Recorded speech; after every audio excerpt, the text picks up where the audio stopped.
Right. If you think during this of a locally owned business that you like to support, please put that in the chat so other people can become aware of that business. And in days like this, it's always good to be supporting our local businesses and help them instead of Amazon. So, absolutely. sorry, I want to welcome everybody tonight to the Athenaeum of Philadelphia. I can't believe it's almost Thanksgiving, almost the end of November. We are nearing the end of our fall virtual speaker series and trying to prepare for our winter and spring speaker series. And we're so glad that you all are here. As you know, this has been a season full of amazing speakers who have challenged us, enlightened us, and created much enjoyment for us. And if you have enjoyed these conversations and programming, I hope you will become a member. If you're not a member, invite your friends to attend programs and to consider joining and being a part of our community of people who love to read and think and dialogue and learn. Tonight, I want to remind you of the Q&A and chat icons. You can click on them anytime during this talk to put down a question. And then at the end of our talk, I will moderate those questions. Tonight, we have with us Anna Shipp, who's Executive Director of the Sustainable Business Network of Greater Philadelphia. It is a community of local independent businesses that demonstrates the degree to which businesses can build profitable enterprises while serving community needs, sharing wealth, and protecting the environment. And Anna has been there since 2013. She has worked in a number of different businesses and nonprofits in Philadelphia and elsewhere over the years. She worked with Opportunity Youth, empowering them through important educational, recreational, and career building opportunities. Has worked with people experiencing chronic unemployment or underemployment with several local, state, and national parks on multi-stage projects. Her background is in environmental studies. She holds an MA in environmental studies from the University of Pennsylvania. I had originally contacted her with an interest in the work that she did for that.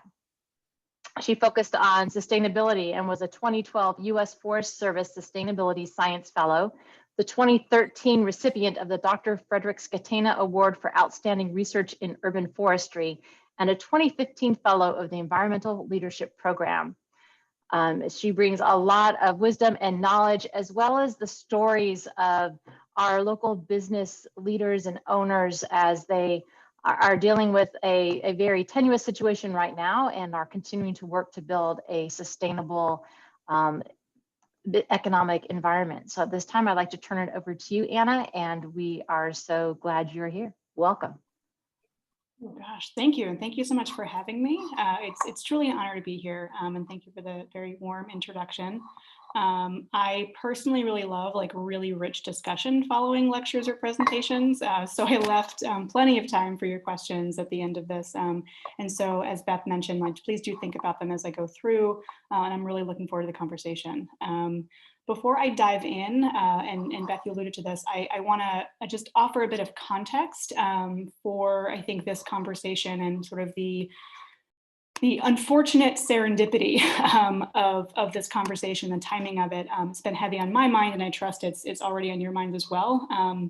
But basically, over the last year, really the last 9 months, the context that we're all living and working in has continued to change and evolve, as it always does. But in 2020, these changes were quite extreme. COVID was declared a global pandemic in March of 2020, triggering an economic crisis most heavily impacting small businesses, communities of color, and low-income communities. The police killings of Black people like George Floyd, and most recently in the spotlight, Walter Wallace Jr. right here in Philadelphia, sparked renewed local, national, and global protests against systemic racism, and record-breaking extreme weather events such as the wildfires and storms in the US continue to point to the devastating impacts of climate change. And so the combination of these crises, which are exacerbating the others, underscore the interdependence of a healthy economy, equity, and climate resilience, and creates incredible new opportunities for the kind of transformational change that SBN has been working towards for the past 20 years. And they make SBN's mission to build a just, green, and thriving economy all the more relevant, and our leadership in Philadelphia and the region all the more necessary. So I'm really grateful that each of you chose to be here tonight to learn more about the Sustainable Business Network and the work in front of us, all to rebuild our economy with local businesses, equity, and climate resilience at the center. Next slide, please. Great. Just flip. So this is just generally the arc of what we'll cover tonight. And so I'll just give a brief intro of SBN, kind of share a little bit about the definitions that SBN uses, then of course kind of go through the case for equity, localism, and climate resilience, and just touch on a little bit of how SBN tries to address all of those really, really huge things, and then open it up for questions. Next slide. So the Sustainable Business Network is building a just, green, and thriving economy in the region. We empower local businesses to be change agents in the movement towards equity and climate resilience, and we advocate with them and on their behalf throughout the year, lifting up their voice to local and state policymakers to say, actually, a thriving economy, equity, and climate resilience are not mutually exclusive, as many would have us believe, and as the sort of predominant narrative is, but instead are deeply interdependent. And here's a world of businesses that are proving that every day, and here's a world of businesses that want to see policies reflect that interdependence. Our members are independent businesses based in Greater Philadelphia that practice and measure success by the triple bottom line of people, planet, and profitability. Our programming is geared towards local business leaders and facilitates honest and supportive discussions among peer businesses and provides really important opportunities for civic dialogue. We were founded in 2001, and since then we have remained the region's only membership and advocacy organization, playing the critical role of serving Greater Philadelphia's independent and triple bottom line business community. Next slide, please.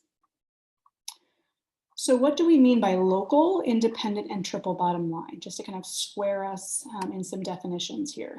So for SBN, local means that, because we're a regional organization, we're of Greater Philadelphia, so local for us means that you're based in Greater Philadelphia, you're headquartered here, and that more than half of the business ownership lives within 50 miles of the business headquarters, right? So the business is here, the owners are here, this is your community, your business is community, community is your business, right? And that so that doesn't really allow for, at least from our sort of historical definition, doesn't really allow for local branches necessarily of bigger businesses, right? So like if there's a business that's based in New York but has a really big local office here, that doesn't necessarily for us mean local because they're not headquartered here. Independent for us means that they're not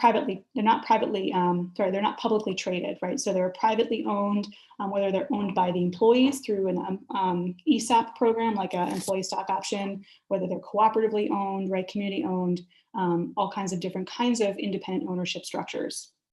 And that the decision-making authority is then vested in those local owners and not subject to conditions dictated remotely. So for folks that know kind of like franchises, they don't necessarily for us qualify as independent because they can't make decisions about branding and marketing and other things independently, and because they have budget constraints and budget strength from the overall brand. And so triple bottom line is an accounting framework that was coined in the early 90s.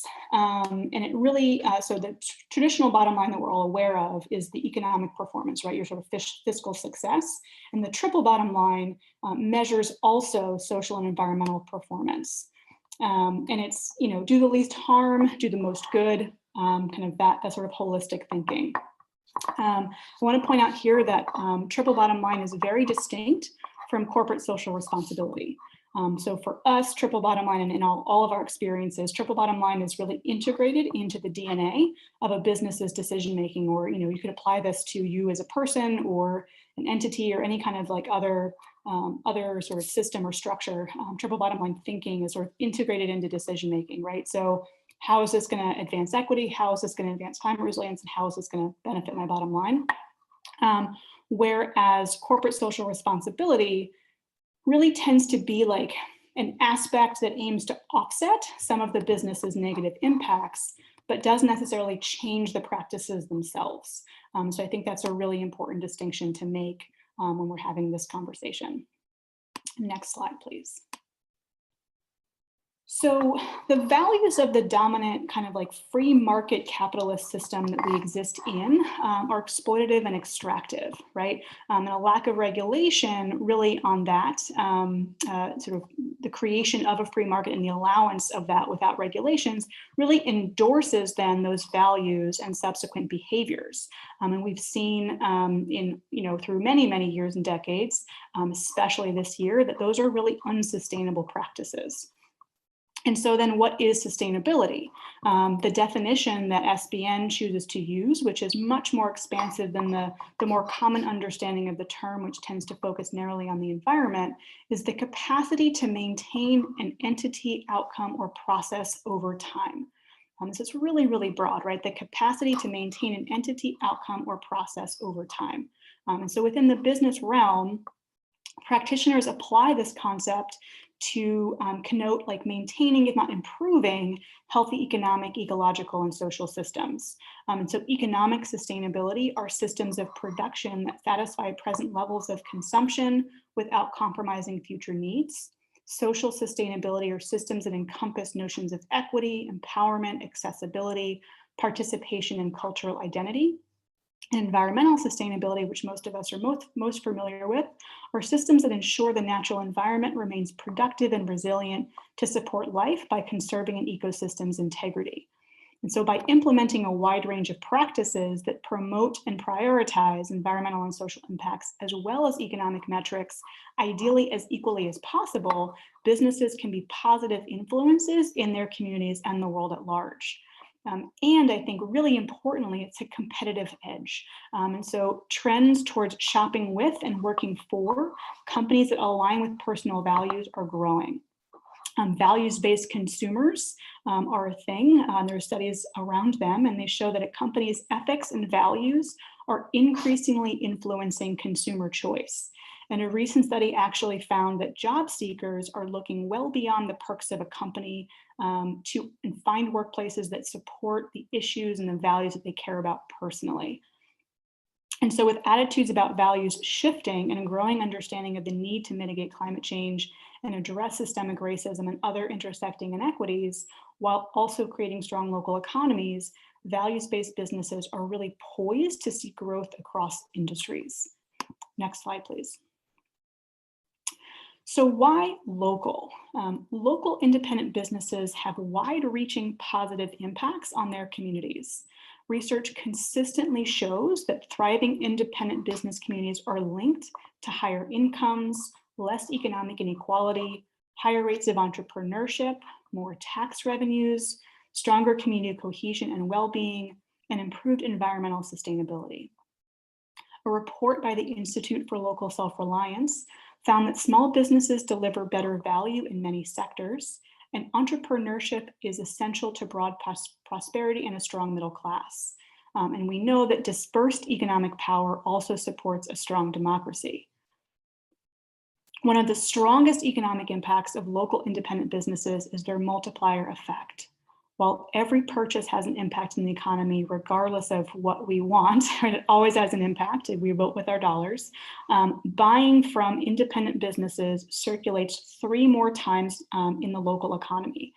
So the American Independent Business Alliance that found on average 48% of each purchase, each dollar at an independent retailer was returned to the local economy compared to 14% for a chain retailer. So it's a 3 times multiplier effect. And that effect factors in the indirect and induced economic impact of local supply chains. So I spend my dollar, that's direct. Indirect is where that entity then spends their money, and induced is everyone that is supported by that business with their wages then also spends money, right? So the direct, indirect, and induced economic impact. And that really is strong in local supply chains. There's huge purchasing power of supply chains, creates an immense responsibility to be intentional with purchasing and use organizational spending to promote environmental sustainability, social equity, local economic growth, and supplier diversity. A 2014 report from the Office of the Comptroller in Philadelphia found that for every $1 million spent by anchor institutions with local vendors, actually represents a $1.5 million in expenditures within Philadelphia and supports 10 additional local jobs. So that's a huge multiplier effect. And so when you consider that $5.3 billion was spent by just the universities and hospitals alone in Philadelphia in 2014, you can begin to wrap your head around the exponential benefits of spending more locally. Despite the strong and consistent evidence favoring local independent businesses, recent studies by Pew and the Center City District that were released in just August of 2020, so very, very recent, found that Philadelphia has the lowest per capita rate of business ownership, which is the number of independent businesses per resident, than any other, one of our peer cities, and went as far as to correlate that with Philadelphia's persistent and deeply problematic 25% poverty rate. We were really pleased to see this correlation because that's what we've been saying for the past 20 years, and that's what all of the research that we've seen also says. And so it's really important that that is finally surfacing into reports that the city is seeing in this particular moment. The report also showed Philadelphia has one of the biggest disparities in business ownership among folks of color. And so despite a whopping 57% of the population being non-white or folks of color, only 24% of employer firms were owned by folks of color. And half of that are Asian owned. And so there's only 3% that are Latinx owned, and there are only 8% then that are Black owned. And that is not great considering the demographics of the city. And so by shifting power back to local independent businesses, we can begin to address at least some of the pressing issues of income inequality, climate change, the racial wealth gap, and even the urban-rural divide. By fully supporting these businesses to start, grow, and thrive, policymakers can demonstrate their commitment to people, planet, and prosperity for all. Next slide, please. So Philadelphia, as I said, remains the poorest big city in America. 25% of residents live in poverty, and the poorest neighborhoods remain predominantly communities of color and immigrant communities. So like many American metropolitan regions, income inequality is growing in Philadelphia. A Bloomberg study ranked Philadelphia the third most unequal large city in the US, the third most unequal large city. And that's a 17-spot jump in just 1 year. And that was the largest increase among the top cities on the list. And that was well before COVID, which we know has disproportionately impacted folks of color, who in turn are disproportionately low income. Businesses owned by women, immigrants, and people of color also have a significant impact on the US economy. The National Minority Supplier Development Council researched the effects of certified minority-owned businesses, MBEs, on the US economy and found that MBEs produce $400 billion in annual revenue and actively employ more than 2 million people, contributing nearly $50 billion in tax revenues. A report by the Center for Global Policy Solutions found that businesses owned by people of color played a really important role in improving the American economy after the Great Recession. However, because of systemic discrimination towards folks of color, that has led to a significant racial gap and lack of opportunity. The US economy, according to this research, missed out on an estimated 1.1 million businesses owned by folks of color that would have created 9 million jobs and $300 billion in national income. So that's a huge case for economic case for equity. The Pew Research Center found year after year, wage growth was only 2 to 3% higher from 2013 to 2018. And after adjusting for inflation, purchasing power for most American workers is about the same as it was in 1978. This disconnect between the growing economy and workers' paychecks has inspired new movements to close gender and racial wage gaps, raise the minimum wage, and reduce the discrepancy between CEO and the average worker's pay. The New York Times reported CEO pay grew twice the rate of ordinary worker pay in 2018. And on average, we know that still women at every education level in nearly every occupation continue to earn 80 cents on the dollar compared to men. And this gap is even wider for women of color, translating into an annual loss of $23,000 for Black women, $24,000 for Native women, and nearly $30,000 for Latin women. The combination of higher home prices and rents leads to displacement around the region of longtime residents, especially in communities of color, are being priced out instead of benefiting from new investment or opportunities. So according to the National Low Income Housing Coalition, in the Philadelphia region, a renter needs to earn $24 per hour in order to afford a standard 2-bedroom apartment, putting the need for average renter household income at over $50,000. And most renter households in the area would then need to work an average of 3.5 minimum wage jobs in order to afford the average 2-bedroom apartment. And this increase becomes even larger when you evaluate specific neighborhoods. For example, nearly half of residents in Chinatown are rent burdened, meaning they spend more than 30% of their income on rent, 10% increase since 2010. Those spending over half of their income on rent has more than doubled in the same period. And so think about what the percent of your income that you spend on rent, or perhaps if you're privileged enough to have a mortgage. And imagine if that was tighter, if that margin was tighter, and how that would impact then your ability to spend on essentials, let alone non-essentials, and how that then impacts the economy writ large, let alone your mental and physical health. And so obviously this is all just the tip of the iceberg, but generally when more folks are working and those working folks are making living wages, they are better engaging in and thus contributing to the economy, which fosters a regenerative feedback loop. And additionally, concentrated power in the hands of a few has continued to prove itself bad for democracy and policymaking that appropriately considers people and planet instead of just the interest of those elite few. Research consistently shows that dispersed economic power not only fosters better equity, it also supports a strong democracy. Next slide, please. A 2017 report called The Economic Case for Climate Action in the United States points to an average loss of $240 billion annually over the last decade due to climate change, and estimates that can increase to $360 billion over the next decade. We've already seen increased record-breaking weather events, storms and fires, et cetera, since 2017. We started off in 2020 with Australia on fire, and California and the entire West Coast has been on fire ever since. So we can expect to see increased public health crises as well, like COVID, because of climate change and related habitat destruction.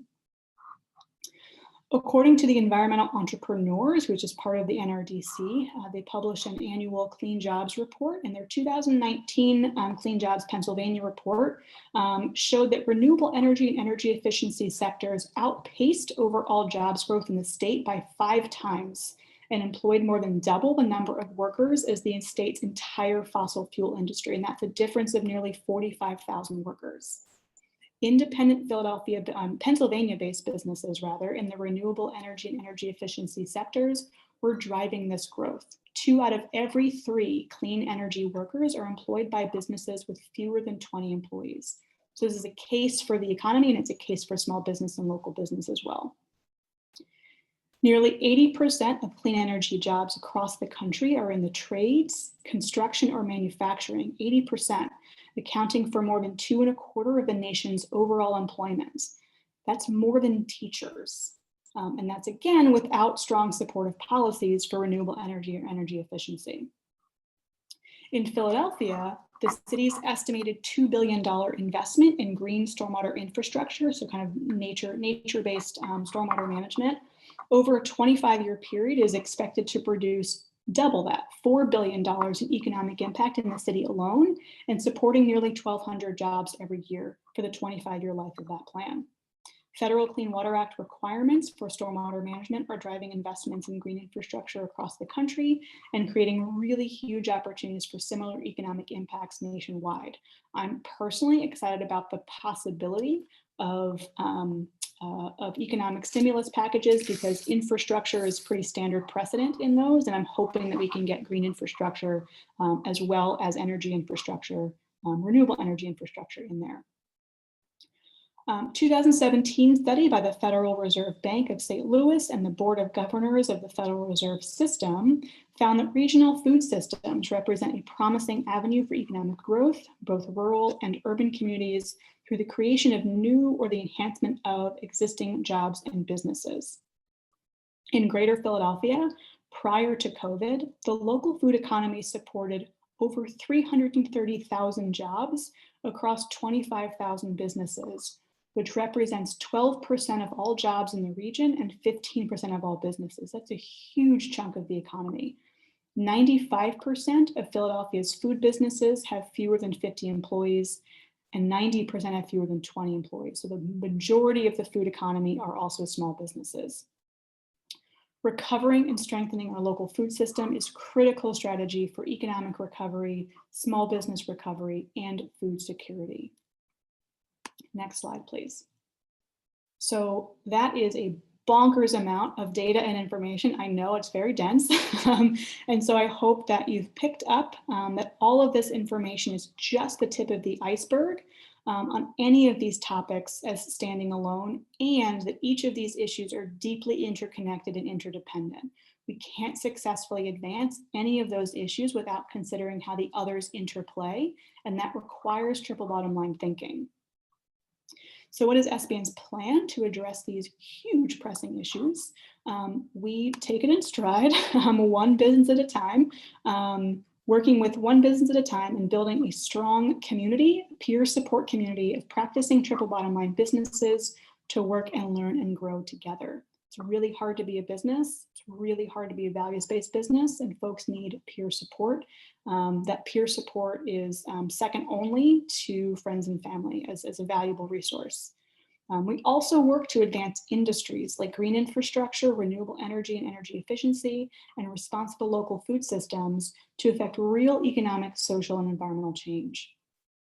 So advancing industries that have strong interdependence with triple bottom line economy, economic systems, while also working within those industries to make sure they are as socially and environmentally responsible as possible.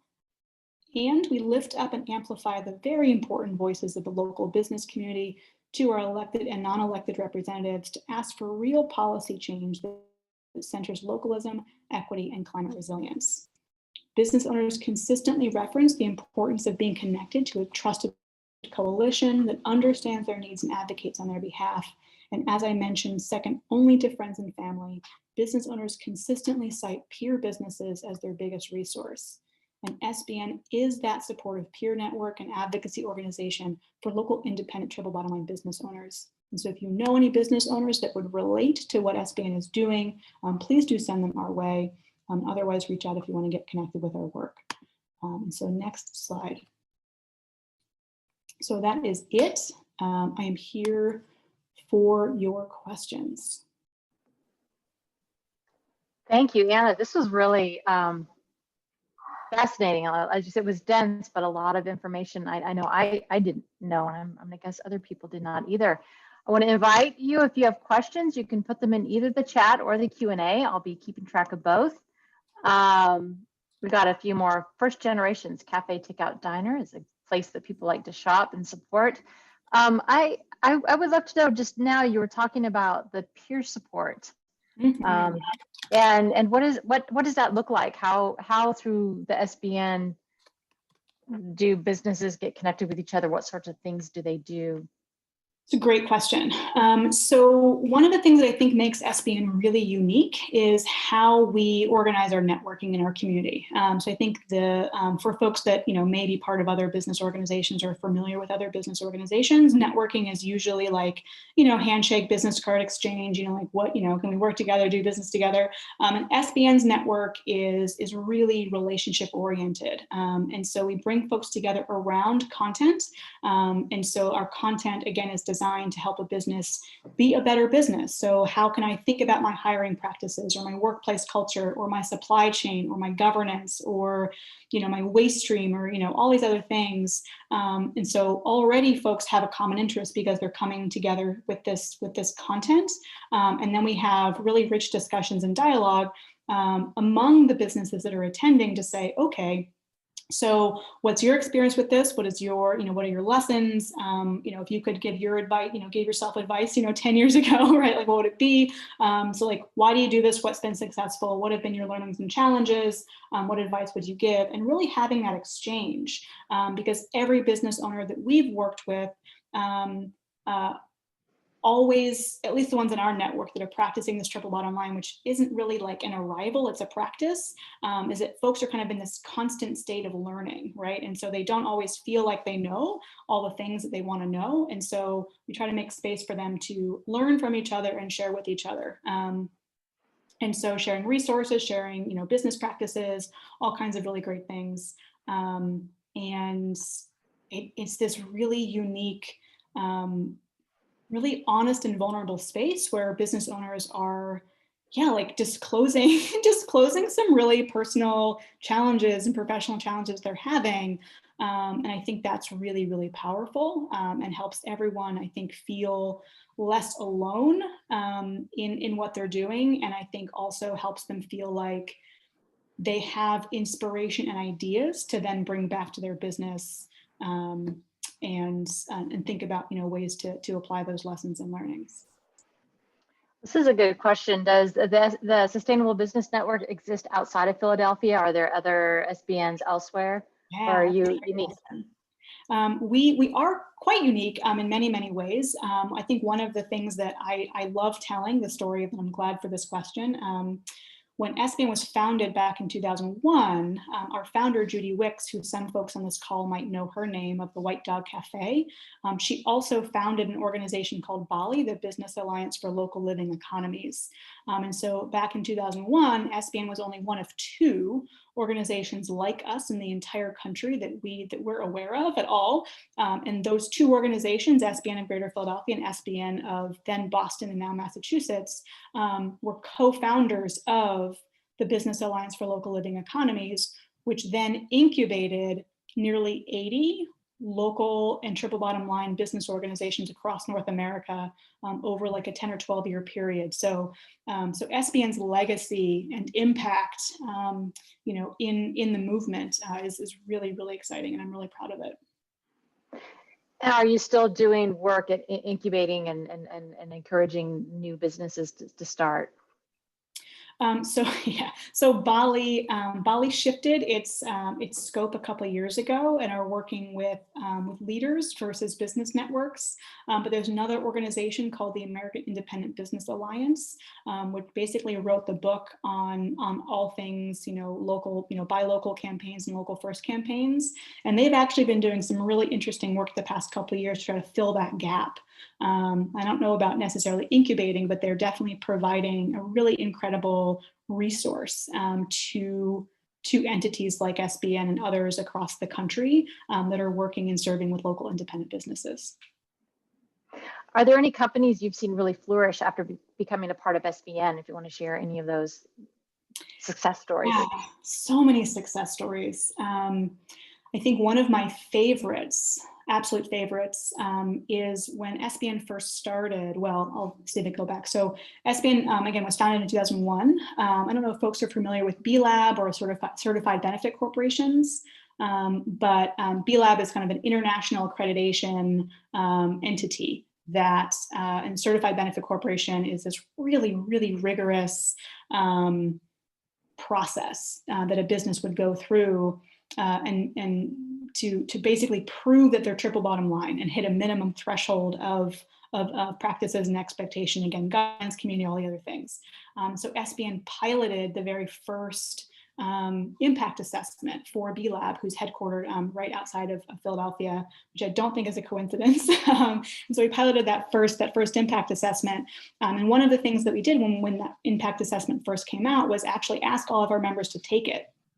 And that was really, really powerful because I think it started more businesses on a journey of improving their triple bottom line practices, including by setting the goal to become a certified benefit corporation, which again is a really, really high standard to meet. And so we have a number of businesses that discovered that through SBN and have since grown immensely. Because of that, and because of just because they're awesome business owners, but I don't think it's unrelated that they've been able to thrive in the way that they have since discovering that. And for the triple bottom line, do you let each business set its own metrics for where they want to be, or do you have a baseline or expectation through SBN for members to attain? It's a great question. So for us, the triple bottom line is a practice. Again, there's no arrival. And so it's kind of this spectrum that's, it's a spectrum, right? So you could be a business that's just discovering your power as an independent business owner, your purchasing power, just your civic engagement power, your voice, and start to begin to think about some of these practices in your business. Or you could be a certified benefit corporation that's like voted best for the world, right? I'm kind of the highest of the high. And so we have businesses in our network at all places along that spectrum. And I think that's what makes it exciting, is that I think as long as you are coming to us and saying, I care about this stuff, I want to learn, and I want to learn from my peers, and I want to offer whatever knowledge that I have as just a business owner, but also as someone who's trying to do, just kind of try to improve these things myself, then you're here, right? We definitely ask, we do some vetting, right? We do some vetting, so we do ask a number of questions, but generally that's the gist. I mean, if you're local, if you're independent, and if you are already practicing and or have an interest in improving your triple bottom line, welcome to the network. We want to be as inclusive as possible to make sure that more and more and more businesses understand their power to be a force for good. How many members do you have? Currently, we've had a little bit of a hit from COVID, so we're not where we used to be. We do have several hundred members, and we're hoping that that folks can hang on a little bit longer. But it's been a tough year. What are the major concerns that you're hearing right now from your business owners as they're trying to get through this, month 9 of the pandemic? Yeah, I mean, there's so many concerns. I think that's, it's really hard to start somewhere. Cash flow is the biggest challenge, right? How do you hang on to your business when you're not bringing in money? How do you hold on to your people who are your biggest assets and what make your business tick? How do you hold on to your space, right? Your commercial space. How do you have a business if you don't have a location, right? You can have all the employees that you want, but right. And so I think the decisions that folks are trying to make between those two things is really, really difficult. How do you adjust and innovate just enough that you're not chopping yourself at the knees to the point where it's going to be harder for you to come back, but also, what do you need to do to survive so that you can still be a business in 6 months and actually have a business to grow back again, right? And so I think those are really big challenges. We've been, just really frustrating stuff like, where is the next relief package, right? Like eight weeks of payroll support isn't going to help anybody over a 9-month period of time. So like, tell us what's next. The other challenge is, there is something called business interruption insurance, and it's, for acts of God, right? And it exists for that reason. And yet the insurers are not honoring COVID as being an act of God. And so they're denying business interruption insurance for businesses, which is then, of course, putting most of the onus on the federal government to provide financial relief. And so it's unclear to me why the federal government isn't saying to the insurance companies, like, pick up a little bit of the weight here. You also have debt, right? So like I have maybe a commercial mortgage, I have vehicles, I have equipment, I have all of these other bills that I have to pay. How do I do that? Like what, how do I decide what things to pay for so that I'm not losing my business? And so we've been asking for, debt relief. We've been asking for commercial eviction moratoriums. We've been asking for all kinds of things. And I think the biggest frustration is that everything is just gridlocked. Like there is no action, no progress. It doesn't feel like there's a clear plan in place for stabilizing and recovering our local independent business community. And it's concerning to me. It's concerning to a lot of our members, all of our members, really. So it sounds like a lot of these problems are beyond what us as individuals can do. But if we as individuals want to support one of these businesses that are trying to really create a sustainable future for themselves and for our economy and our community, how do we find out who they are? How do we go about supporting them? That's a great question. Come to SBN. Yeah, we have a directory, obviously like a member list of members. So if you're looking for something in particular, whether it's retail or, house cleaning services or accountants or anything like that. I mean, we have businesses in literally every single sector, every single industry. And so I think that's the other part that makes it really exciting is when you think about, like, normally when we think about, like, buy local campaigns, like we're thinking about something tangible that you can like walk into a retailer on a commercial corridor and like pick something up and take it home with you. But there's so many other ways to support local businesses, who you bank with and who you buy groceries from, and, who paints your house and who, maybe helps you with lawn work if you have, right? So like, there's so many different kinds of ways to think about supporting local businesses. And for the most part, I think many of us support more local businesses than we realize because of all those different pieces of where we shop. But in the same way that we kind of want our members to like audit, their own supply chain, I think it's a really, really important exercise for us as individual people to kind of audit our supply chain. Are we supporting local independent businesses? Are we supporting Black and Brown-owned businesses? Are we supporting women and queer-owned businesses, right? I think it's just like really, really important to think about that because it does go a really, really long way when we spend our money there. So www.sbnphiladelphia.org is up there on the site. Is there anything else that we as members of the community can do besides supporting those businesses with our dollars? I think that, obviously we just had an election, but I think, folks that feel civically minded and feel civically engaged, I think that it's really important to continue to put pressure as voters on your elected officials and say, your inaction is effectively your endorsement of what's happening right now. Are you really okay with this? And so, you can pick your own words, obviously, but to communicate with your elected officials that it's really important to you that the community that you've learned to grow, that you've grown to love and care about, which is the character that's built by your local independent business, community, is really important to you, and all the people that work there that are also, your friends and neighbors, to make sure that they're attending to the important job that they have, I think, of stabilization and recovery for our economy. Well, thank you. This has just been interesting, informative, challenging, a lot, I think, for all of us to think about and share with our friends and our families as we want to see the Philadelphia region, which we all love, really thrive. And here's some ways that we can help bring awareness to that. I thank you so much. I thank everybody for attending tonight.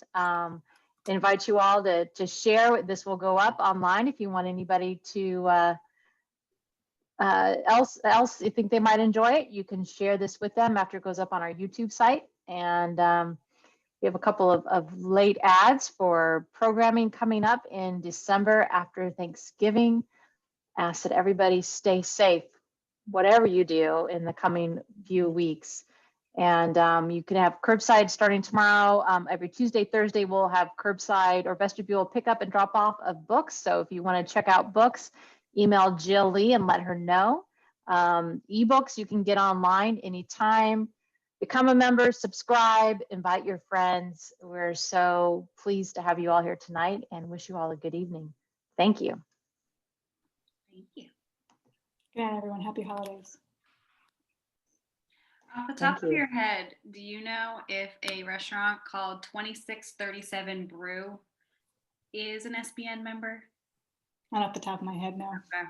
I was like, she's a local restaurant owner in my neighborhood, and she would definitely be into all of this kind of stuff. So I'm gonna get in touch with her. Oh, is that Brewtown by any chance? Yeah, Mino is the owner. Yeah, Dry Brew and like that crew. It's actually similar name, but it's a different organization. So yeah, I'll get in touch with her and see if she's a member, because I think because she's great. She loves talking about the community and all that kind of stuff. So great. Yeah, send her away. That's great. Yeah. Oh,